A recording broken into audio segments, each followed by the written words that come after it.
Alors à Caluvi, je viens vous parler de meubles extérieurs, de meubles en aluminium. Aluvi, c'est avant tout une aventure entrepreneuriale, une aventure qui mêle l'industrie et le digital. Alors, c'est pas vraiment de la transformation digitale, mais ça s'en approche un peu. Aluvi, on l'a monté avec Paul et Hugo. Paul et Hugo sont des fondeurs d'aluminium. Donc eux, ils ont 4 usines qui prennent des lingots d'aluminium et les fondent pour fabriquer des pièces pour l'industrie. Et moi, je viens du digital et je viens de la grande distribution. Et on a marié nos envies de créer une entreprise pour fabriquer des meubles en aluminium. Et on a commencé par des barbecues. Alors pourquoi des barbecues? Alors déjà parce que c'est un marché incroyable. Quand on fait l'étude de marché des barbecues, on s'aperçoit qu'en France, il y a 1 million de barbecues qui est vendu chaque année. C'est un marché qui croît de 7 à 8% chaque année. Et c'est surtout un marché qui, en France, un marché d'importation principalement. On importe 80% de barbecues pour les utiliser. Et nous, on avait envie de créer une entreprise avec des valeurs, avec du Made in France et avec une certaine idée de disruption. Alors, par quoi on apporte la disruption? La première chose, si vous les avez vus peut-être à l'entrée ou sur le trou numéro 10, nos barbecues sont des barbecues beaux. L'idée, c'est d'avoir des barbecues beaux et fonctionnels. C'est-à-dire un produit qui est joli, qui est à la fois un meuble de décoration quand on ne l'utilise pas, parce qu'un barbecue, 70% du temps, on ne l'utilise pas. Donc c'est un produit qu'on est fier de montrer sur sa terrasse, qu'on ne verra pas dans le jardin de tout le monde. Et c'est un produit qui est hyper efficace. Je vais vous parler des différents modèles, mais on a un barbecue au départ qui est un barbecue au charbon de bois et un barbecue au gaz. La disruption, on la porte sur ce marché parce que c'est un marché qui va plutôt vers la technologie et qui est très uniforme. C'est-à-dire que tous les barbecues se ressemblent et les marques sont des marques hégémoniques.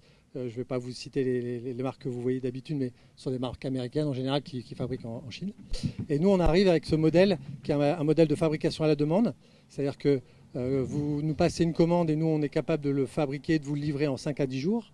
Là où aujourd'hui, les marques pour se réapprovisionner, c'est entre 6 mois et 8 mois pour les faire venir d'Asie.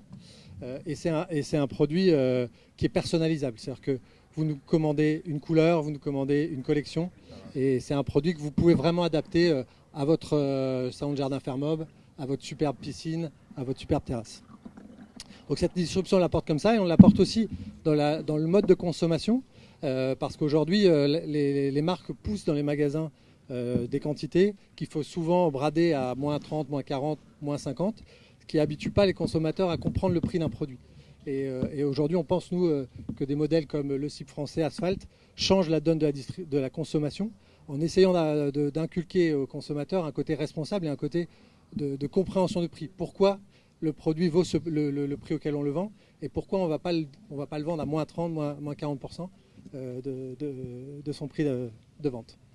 Voilà, donc on a commencé avec Marcel et Lulu, qui sont 2 barbecues. On a utilisé les codes du digital, c'est-à-dire qu'on est parti, on a lancé ces produits en 9 mois. On les a lancés le 1er avril 2021, un peu en mode MVP, en disant on va tester ce parti pris qui est de penser qu'aujourd'hui les gens veulent des produits beaux et faciles d'utilisation. Et au bout de presque un an, de avril à décembre, on en a vendu 400 par nos moyens digitaux, c'est-à-dire grâce à notre site e-commerce, en se faisant connaître par les réseaux, en utilisant l'influence, en utilisant les médias digitaux classiques. Et dès 2022, on a sorti Jean, qui est un meuble de cuisine extérieure, et Joséphine, qui est une table qui vient se poser à côté du barbecue pour pouvoir avoir une desserte. Voilà, donc ces produits sont déclinés à l'infini dans les couleurs. Et on continue les distribuer de cette manière-là. Et on fait un premier test avec la distribution chez Boulanger en ce moment. 50 magasins boulangers ont 5 couleurs de nos barbecues en vente. Et pourquoi je viens pitcher aujourd'hui? Parce que maintenant que le MVP est validé, on veut accélérer, on veut lever 1 million d'euros, on va financer une partie de cette levée et on cherche des investisseurs pour nous accompagner à grandir plus vite, à structurer l'équipe et aller encore plus loin. Voilà. Merci beaucoup Jean-Pierre. Moi j'ai vu vos produits, là ils sont vraiment très jolis, très réussis. Bravo Merci. déjà pour cela et bravo pour les ventes que vous avez réalisées jusqu'ici. ISO, caractéristiques par rapport aux concurrents, parce qu'il y a quand même du monde sur ce marché-là qui est un beau marché, un grand marché. C'est quoi votre positionnement tarifaire? En fait, on est plutôt. Et c'est quoi le prix? Parce que vous n'avez pas parlé. En fait, on est plutôt haut de gamme par la qualité et moyenne gamme par le prix. C'est-à-dire que Contrairement à ce qu'on peut imaginer, le barbecue, ça commence, on va dire, à 300 euros jusqu'à 4-5 000 euros sur des modèles très haut de gamme. J'en vois un là-bas.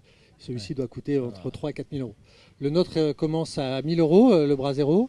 Ensuite, on a 1 250 sur le barbecue charbon de bois et 1 450 sur le barbecue au gaz. Ce qui est important de dire, je ne l'ai peut-être pas dit tout à l'heure, la promesse de notre produit, c'est qu'on peut le laisser toute l'année dehors. Comme il est en aluminium, il ne craint pas les intempéries, il ne craint pas la pluie, il ne craint pas le gel, il ne craint pas la neige. Et donc, on peut le laisser sur sa terrasse toute l'année sans devoir le rentrer. Et ça, c'est un vrai avantage. Votre ambition, c'est de continuer uniquement avec la gamme de barbecue ou, comme vous l'avez introduit au début de votre discours, vous êtes un spécialiste de la matière, enfin de l'aluminium, vous avez dit. Ouais, c'est ça. Est-ce que vous avez prévu de faire d'autres choses? En fait, Fort de Aluvy, c'est des meubles extérieurs. Mais on a démarré par des barbecues parce qu'on trouvait que c'était vraiment un segment sur lequel il était plus facile de sortir du lot. Ce qui est un peu ce qui se passe au bout d'un an. On a eu énormément de passages presse. On est passé dans une émission de M6 qui s'appelle 66 minutes.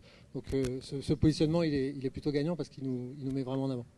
Vous voulez voir d'autres choses ou vous voulez rester sur la Meubles, vraiment meubles extérieurs, c'est-à-dire les tables, les chaises, les tabourets. Et nouveau, il a dit nouveau Fermob. Ouais, Ouais. bah, j'espère, en tout cas, c'est une belle affaire. Ça, Ouais. Et l'ambition, c'est quoi? C'est une ambition d'inonder le marché et devenir un des leaders, ou c'est une ambition plutôt d'être select, passer haut de gamme et pour des élitistes, pour des initiés? Ouais, en fait, Ouais. c'est vraiment un produit exclusif. C'est-à-dire que quand vous l'achetez, vous êtes sûr de ne pas avoir le même que chez votre voisin. Donc ça doit rester un produit un peu confidentiel. On est sur un marché qualitatif et pas quantitatif. Et les niveaux de marge aujourd'hui qu'on utilise en étant une DNVB, ça nous permet d'avoir ce modèle-là. Ouais. Ouais. Et en capacité de prod, derrière, vous êtes capable d'absorber? C'est quoi le... En Ouais. fait, j'ai des associés qui ont 300 personnes, 4 usines de production. Donc Ah oui, d'accord. c'est pas la capacité, la difficulté aujourd'hui, c'est plus de se faire connaître et de vendre que de produire. Et vous êtes frotté déjà ou des business angels ou des VC, là? Vous avez déjà commencé à chercher? On découvre, ouais. Ouais. Là, on a lancé une levée de fonds qui est en cours, donc D'accord. c'est le début. Ok, non, parce que la partie hardware, ça peut être parfois compliqué. Donc, ouais. Ouais, c'est pas ce qui a le vent en poupe aujourd'hui, mais avec le Made in France, et je pense je pense que c'est ça le plus. sur l'industrie française et le retour de l'industrie en France, ça a aussi beaucoup d'avantages. Et le lien avec le digital, c'est par rapport au modèle de distri? C'est exactement C'est ça. ça, C'est-à-dire qu'on se présente vraiment comme une DNVB, Digital Native Vertical Brand. C'est-à-dire que nous, on est né avec le digital et on utilise tous les leviers digitaux pour essayer de se faire connaître. Et vous voulez pas le connecter un peu plus avec une appli pour la température, le temps de cuisson par rapport à l'épaisseur de la côte de bœuf, histoire qu'on fasse pas griller toujours les merguez à chaque fois le dimanche parce qu'on est à la deuxième bière et que... En vrai, si je te donne mon point de vue, je trouve que c'est un peu un gadget. Parce que quand tu cuisines sur ta grille pour relier au digital, startup digital du jour. Hein.